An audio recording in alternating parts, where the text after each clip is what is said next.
Okay, thank you very much, Rima, and welcome to this webinar. We've got people from all across the world, some of whom are letting us know their locations, and I noticed a couple of existing CMP clients. We've got people who are mediators and HR directors for big corporates, so there's a real range of background and expertise. I'm hoping that there's going to be something for each of you today, and I want to say thank you for taking part. I'm going to really look forward to your feedback and questions at the end of the session. Before I start, I just want to introduce CMP to give you a sense of what we've done and why my views and the views of our business have value.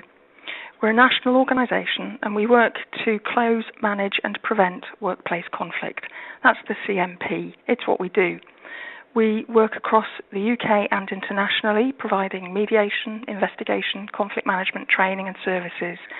We're the leading provider of dispute resolution at work in Britain. We've trained some 4,000 in-house mediators. We run conflict management courses, and several of our clients are going to be featured with short video slots on the webinar this afternoon or this morning, wherever you are. Okay, we are active members of the industry bodies that drive our profession, including the Civil Mediation Council in the UK. We're located just outside Cambridge, but we work all over Europe, UK and internationally. So I'm quite excited to see some of the locations of our participants today.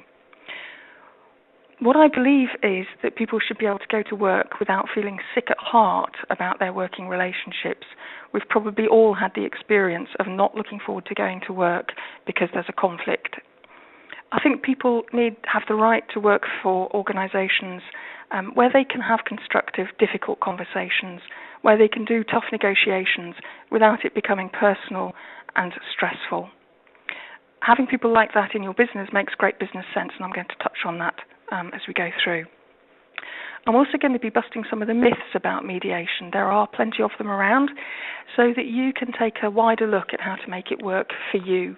Many organisations set up a mediation service, but they find it's underused and it doesn't actually change the culture. So it's really important to think about, is it mediation that your organisation needs, or is it something else? Many of you identified it as a significant problem that you have low levels of formal complaints, but staff surveys that show high perceptions of bullying and harassment. So there's a sort of hidden conflict. People maybe lack confidence in how they're going to be treated if they do complain, and there's a lack of trust in their employer. Or you might have a culture that says it's okay just to grumble and not take responsibility. Simply introducing mediation isn't necessarily going to address those. So I'm going to take a wider view of conflict management at work, and I'm going to start by looking at what the government says they're going to be doing in relation to dispute resolution changes here in the UK. One of the things that the government's going to be doing is to change the way claims are submitted. At the moment in Britain, claims are submitted direct to an employment tribunal. This is going to change from next year, and claims will have to be submitted to ACAS. So anyone considering lodging a claim will have to lodge it with ACAS first. ACAS is going to be enlarged, and its funding is going to be dramatically increased so that it can sustain this wider service. And you'll see from the table, you might see from the table, that around 33% of organisations often or always settle ET claims through compromise or settlement agreements directly. So the vast majority of claims are settled directly between the parties involved. ACAS, through its conciliation service, always or often achieves a good outcome 17% of the time. And if you compare that to mediation, mediation always or often is effective just over 2% of the time. So there's quite key differences. Conciliation is going to be widened to cover all jurisdictions other than those with statutory time limits, and ACAS is going to be able to extend the process by 2 additional weeks if they think that extra time is going to make chance of settlement more likely. They're also going to be able to give advice even when people choose not to go through the conciliation process. So claims are going to sit with ACAS for a considerable period before they move on to the court. And clearly the government hopes that fewer claims are going to end up at ET by making these changes. I really applaud the government in wanting to minimise the damage that conflict has on employee relations and productivity, but I'm concerned that overall the steps it's taking won't have the impact that it's hoping for. There's a real ambivalence in the government's position on mediation. For example, in Britain, the ACAS Code of Practice for Disciplinary and Grievance Procedures surprisingly mentions mediation only once, and even that's in the introduction. So what the government has missed here is an opportunity to embed mediation through the whole dispute resolution pathway. Pre-claim conciliation is really being emphasised, and one of the reasons that the government is doing that is because it found that people are often taking trivial matters to ETs, and it wants those trivial matters to be conciliated. But the vast majority of conflict at work never gets to an ET. So even this change is only going to get the tip of the iceberg. Organisations are going to be left still in the same situation managing those low-level conflicts. There's also, for me, an inconsistency and perhaps a loss of nerve in that there will be this new obligation for everyone to consider conciliation before they lodge a claim. And I'm wondering, why isn't there the same obligation to consider mediation? I'm also not convinced that an employer will fund mediation if they can anticipate settling the matter for free by using the pre-claim conciliation service. They might well feel that if someone's really unhappy, well, we'll sort it out via ACAS later on. So I'm wondering whether this change might mean that less rather than more mediation takes place, and that the less constructive solution of conciliation is used too often and too late. Conciliation tends to close down workplace relationships. It's about severing relationships. It's not supporting people to restore those and to sustain a working relationship. So this may be short-sighted. I think that many relationships and talent that could have been kept in the business may well end up being conciliated out through ACAS. But these are only my views, and we're going to start off with a poll to get your views. And I'm going to try and hand over now. Let's see what we do. Here's the poll. Okay. So I'd really like to know everyone's opinion. It's important to take the time. You've got about a minute or so to think through whether you think the government's plans that all employment tribunal claims are lodged at ACAS and that conciliation is offered before an ET can be lodged at the court. Is this likely to make you less likely to use mediation? Why bother if there's going to be free conciliation down the line? Perhaps it's not going to make any real change. You've never experienced an ET and you don't think you will in the future. Perhaps you don't see it as a choice for you as an employer. It's up to the employee to lodge a complaint, so in a sense, these changes may make you more powerless.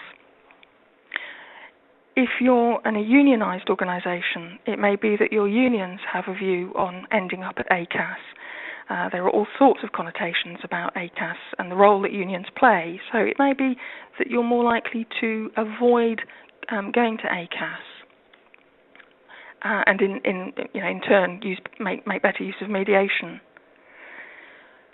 It's important to remember that this is a question about whether the changes are going to affect your choice of using mediation rather than your choice of using conciliation. And just bear in mind that conciliation usually, conciliation is often about ending a relationship constructively, and mediation is about sustaining one. So I see we've got the results in, and around so some half of you are saying it's going to make you less likely to use mediation. And I as an employer running a small business myself, I have to say that that would be my view. We'll touch on SMEs later, but a couple of £1,000 to get an independent mediator on board is a lot of money for some organisations. And if someone's really got an axe to grind, well, we'll conciliate later. Okay, but some of you are also more likely to use mediation. Okay, 27% to avoid ending up at ACAS, but that's a clear indication of less likely to use mediation. So really interesting. Okay, thank you. Let's push on. Some of the other changes are that compromise agreements are going to be renamed as settlement agreements, and there's going to be a standardized process for everyone to use that makes things a lot simpler. It reduces the legal costs. But the government hasn't linked mediation to settlement agreements, and in fact there's a strong role to play. There's a strong link with mediation and compromise or settlement agreements. So that's a real missed opportunity to normalize mediation as part of a problem-solving tool. The government rightly identifies the need to have, for people at work, to have conversations about employment issues. And in fact, Nick Clegg, who is the Deputy Prime Minister here in Britain, in our coalition government, said just at the turn of the year that it was essential that employees and employers should be able to sit down and have frank discussions with staff without fear of those exchanges being used against them unfairly should a dispute end up at a tribunal. He said, "We want to give people the confidence to be open about performance and about retirement with their employees." And this is a great idea. I think it's usually called good management. The only time a manager should feel unable to have this type of conversation is surely when there is an underlying message that they don't want to leak out into the conversation because they know that it's actually breaching employment law, in which case they shouldn't really be having that conversation at all. I'm really concerned that this approach might also become mediation without the mediator, or with none of the safeguards and skills that a mediation brings. If people have a contentious or delicate conversation and they don't have strong communication skills and a fair process to follow, I'm anxious that this type of conversation is going to end in tears. The government also concluded, rightly, that there are more people and organisations in favour of mediation than there are people using it. They put this down to cost and to people not understanding how to access mediation. But mediation is not underused because of any shortage of mediators. It's underused because there's a shortage of cases. You can hardly give mediation away for free at the moment in the UK. The government's going to roll out two initiatives. First, it's going to focus on small and medium-sized enterprises, organisations with fewer than 100 staff. These are proportionally much more likely to find themselves subject to an ET claim. And so the government's going to be funding two pilot projects, one in Manchester and one in Cambridgeshire, to train and set up a network of 24 mediators in each region. These mediators are going to provide mediation at low or no cost to the SMEs in their region. Now, SMEs do have higher levels of conflict than larger employers, and they don't use mediation, I think, because of the nature of the working relationship. The fact that a conflict between two people in a small organisation damages the whole enterprise and affects the entire organisation makes mediation less effective. The cost is significant. As I've said, finding £1,500, £2,000 from a small turnover or profit is often £1,500 too much. And I think SMEs would gain a lot more if they built conflict management skills across their management layer so that those day-to-day interactions, performance management, appraisals are managed skillfully and constructively. This is going to be a much more constructive approach to SMEs than leaving people's conflict management skills as they are and just expecting mediation to mop up the blood. The last thing that the government's doing is to pilot an approach which cascades mediation down the supply chain of large employers, and it's selected retail as the largest private sector employer in the UK to do a pilot. It's going to explore with large retailers how they can share their mediation expertise and knowledge down to their suppliers.